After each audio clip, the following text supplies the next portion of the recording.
আসসালামু আলাইকুম। জুনায়েদ আহমেদ পলক, তার কাছে চিড়ে মুড়ি খাওয়ারও নাকি টাকা নেই। কেমন কথায়?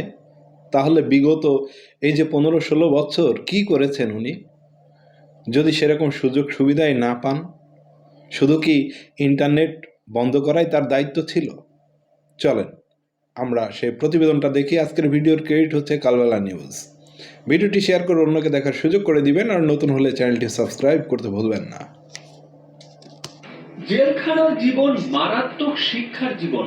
সবার কম করে হলেও 7 দিন জেলে থাকা উচিত। যদি কখনো কারাগার থেকে বের হতে পারি তখনও এই কথা বলবো। এই কথাগুলো সাবেক আইসিটি প্রতিমন্ত্রী জুনায়েদ আহমেদ পলকের। জুলাই গণ অভ্যুত্থানের সময় পলকের বিরুদ্ধে ধানমন্ডি থানায় মামলা দায়ের হয়। ওই মামলায় গ্রেপ্তার দেখানোর আবেদন নিয়ে বুধবার পলককে কাশিমপুর কেন্দ্রীয় কারাগার থেকে ঢাকার চিফ মেট্রোপলিটন ম্যাজিস্ট্রেট আদালতে হাজির করে পুলিশ।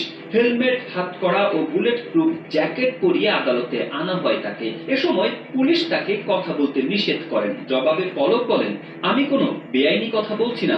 তিনি অর্থ সংকটে কারাগারে মানবেতর অবস্থায় থাকার কথা জানান। সেখানে তাকে অন্য বন্দীদের সঙ্গে রুটি কলা ভাগ করে খেতে হচ্ছে বলেও দাবি করেছেন তিনি।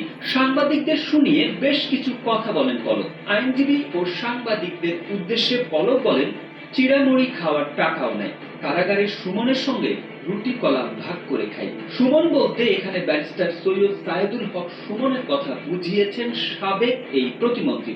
আদালতে কথা বললে রিমান্ড বাড়িয়ে দেওয়া হয় বলেও অভিযোগ করেন পলক। তিনি বলেন, কথা বললেই রিমান্ড বাড়িয়ে দেয়, আইনজীবীরা কথা বললেও রিমান্ড বেড়ে যায়।